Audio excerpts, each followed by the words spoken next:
Hello and welcome. I am Jonathan Pritchard, and this is a video in a series that I am cautiously calling Behind the Boardroom because a lot of my work I deal directly with CEOs and board members and the executive suite of very large companies. So, a lot of folks want to know what high stakes business involves and what it looks like. So, I want to share some of my stories that I've got to, share. So, anyway, this story has a lot of moving pieces, a lot going on, and multiple lessons that you can learn from it. So, there's a lot of context to create, which is I've been working with a marketing company for a couple of years. They are absolutely phenomenal at what they do. They build websites and then, they've been around for about 15 years, started building websites, and then their clients, after about 2 months, would go, "Hey, we love the website. Where's all the traffic, though?" And that's how they got started into the marketing side of things. Paid advertising through Google and SEO and social media and email. Basically, any way that you could make money on the internet as a business, well, they can help you get more eyeballs on what you're doing. So they are fantastic to work with, and they've asked me to basically architect their entire sales process, from the conversation structure to the scripting, the presentation skills, kind of top to bottom, reorganizing the way that they land big opportunities.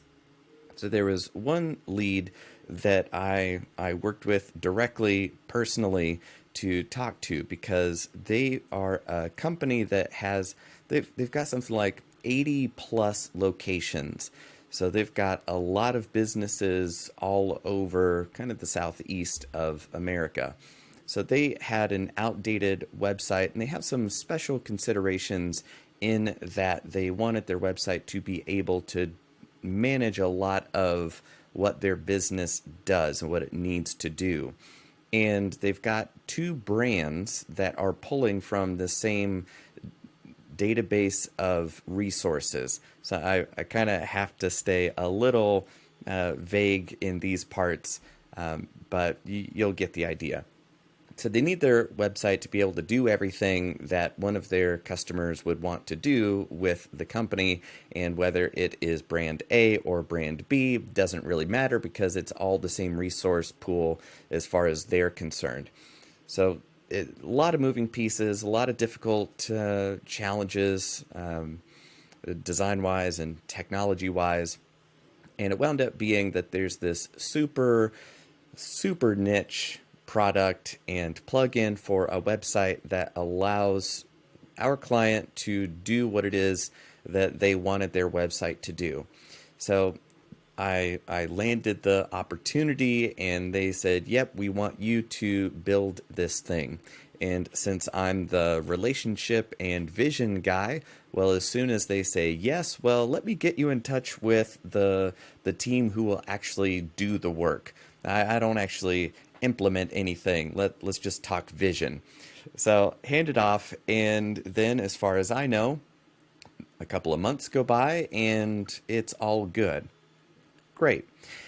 About 6 months after, actually, June, February, March, April, May, June, July, August, actually about 9 months after I first started talking to them, and then we agreed to do work together, and then 9 months from day one that we started talking, I get a call from one of the owners of the company saying, "Hey, you guys launched the website and it tanked our business. I don't know what's going on, but I know for about the past month that the phone used to be ringing a lot, and now it's not at all. Maybe 1/10 as much as it used to. I have no clue, but you guys need to fix this." Well, that's not an easy phone call to get. And one, I'm going, why is he calling me? I'm the ideas guy, but oh right, I'm the guy that told him that everything would be perfect. Well, okay. Now, that lights a fire under my ass to figure out what in the world is going on.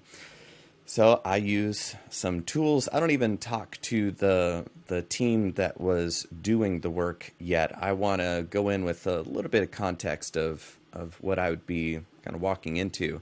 So I use some tools to take a look at their search rankings and how Google is seeing them. And for years, they've been getting about 15,000 visits per month. That translates to a lot of business to them. And then it's basically the day the website launches, their traffic tanks to fewer than 100 per day. Almost overnight, it goes from 15,000 to 100 a day, which is deeply unsettling. That's a huge, huge issue. Big problem. So I reach out to the team and go, what in the world is going on? A big part of why they decided to go with us is that we know what is needed for SEO and making Google happy. So what in the world did you guys do that made Google so mad? And then the team basically says, we didn't do it. It wasn't us. And I was like, well, okay, that's nice, but you guys need to have a better answer than that. Long story short, turns out that we did the design work of the website, and then the plugin guys locked us out of the website back end, so we didn't even have hands on the website for about 3 months as the plugin guys were working with the end client. And this relationship of us and the plugin team was very clear from the beginning. It wasn't an underhanded or sneaky kind of white label thing. The client was very clear that this is a separate team, and this is the team that you have picked in order to build out this functionality, and we're building the framework, and then they're just going to fit it in. Okay, cool. Well, turns out that we hadn't even touched the website in 3 months, and the owner that had called me was saying, yeah, and the plugin guys say that it has to do with something you guys did. And so I'm finding out, okay, so we're getting thrown under the bus by these plugin guys saying, well, it was Jonathan's team that made this dumpster fire, right? So the challenge then is to not look like you're going, well, no, it's them. So part of the challenge was for me to help our client understand, it was like, we've been locked out of the site for 3 months. So when it launched, we wouldn't have even been able to make those final checks. So this is when, or these are the folks that pushed it live with something seriously wrong, and we can't even log in to see what that is because they're the folks that pushed it live. And you are entirely correct that something here is very, very wrong. And having said all of that, I'm on it.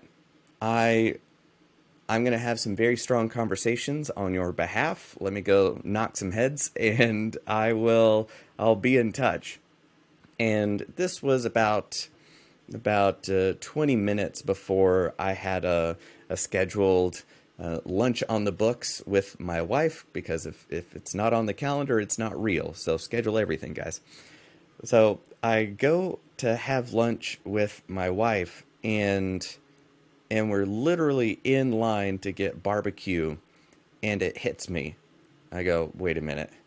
It can't be this simple, because their website had tanked, and it had stayed tanked for a month before the owner of the company reached out to me to say, hey, what's going on?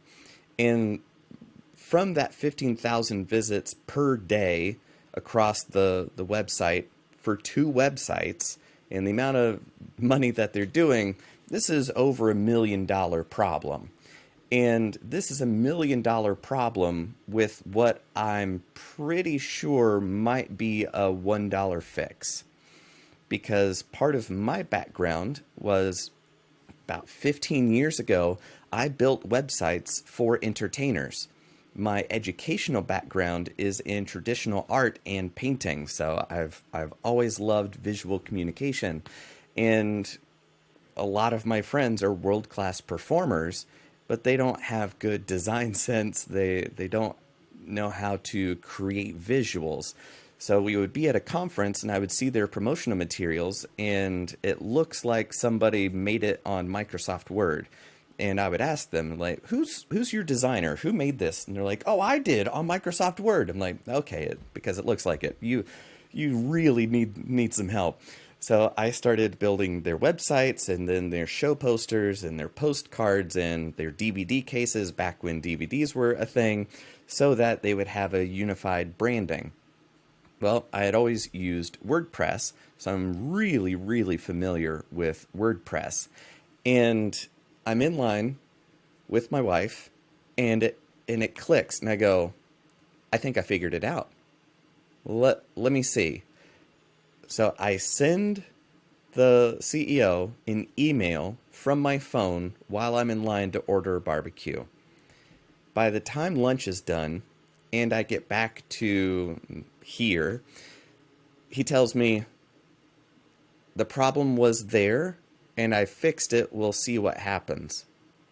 And it turned out that there's this option in WordPress. It's a single checkbox. That's it, a single checkbox that says discourage web crawlers from crawling the site, or however it's worded. It's basically do you want Google to be aware of this, or do you want Google to ignore you? And somehow, both of the websites had been launched with that little checkbox checked. That's it. That was the whole issue. So this company had lost out on more than $1 million of revenue, and the fix was knowing which checkbox to uncheck. And then that was on Friday, like at 1 or 2 in the afternoon. And then Monday rolls around and their organic traffic had already started to come back. So it was a literal example of that probably apocryphal story about the guy getting brought into the factory, who hits a machine with a hammer and it starts back up. And then when the owner asks him, okay, what's the charge? He goes, $10,000. He goes, $10,000? He goes, absolutely. $1 for the hammer, $9,999 to know where to hit it. And that is literally what happened with this multi-million-dollar company. So those tiny, tiny details have huge impacts on the success or failure of a company or relationship. So the fact that the relationship guy solved this problem in line for lunch was a clear demonstration that, okay, this team is the team that we need for long-term help. So from there, we landed an opportunity to help them on the visibility side and making sure that their SEO is resilient and not just coasting from good practices, but actively putting in energy to get even more eyeballs. So me being able to solve that issue for them was a huge trust builder by demonstrating competence, which gave them the confidence that we would be able to help them on the marketing and lead flow side of things as well. So that's just an example of kind of high stakes business and how sometimes the answers are ridiculously simple, but ultra important. And if you don't know those details, well, then the answer is a mystery to you. So kind of like from my background in magic and mentalism, Oftentimes, the way that it works, the method is very simple, but the effect is disproportionate to the amount of effort required. So it's kind of, there was a magician, I think it was Marshall Brodeen, who used to say, magic is easy once you know how. If it wasn't Marshall Brodeen, well, I'll look it up on Google after this. But anyway, the idea being that magic is easy once you know how. Well, so is business, so is success, so is life. And as one of my mentors told me, know better, do better. Don't beat yourself up if you didn't know any better. But now you do, so take care of it. Yeah, so there's a lot packed into that story, and it's kind of a great case study for the very strange kinds of problems and situations that I really, really love helping my clients with. So if you've got a very strange business challenge or opportunity that you would like another set of eyeballs on, feel free to reach out. You're not going to weird me out. I dare you to bring me a problem I haven't seen before. So that's it for now. And yeah, I guess this will be the first installation of the Behind the Boardroom series. And if you have any kinds of topics or questions about sales, negotiation, presentation skills, anything like that, shoot me a message on Twitter, through email. Ridiculously easy to get a hold of at icanreadminds.com. So yeah, that's it for now, and I will see you in the next video.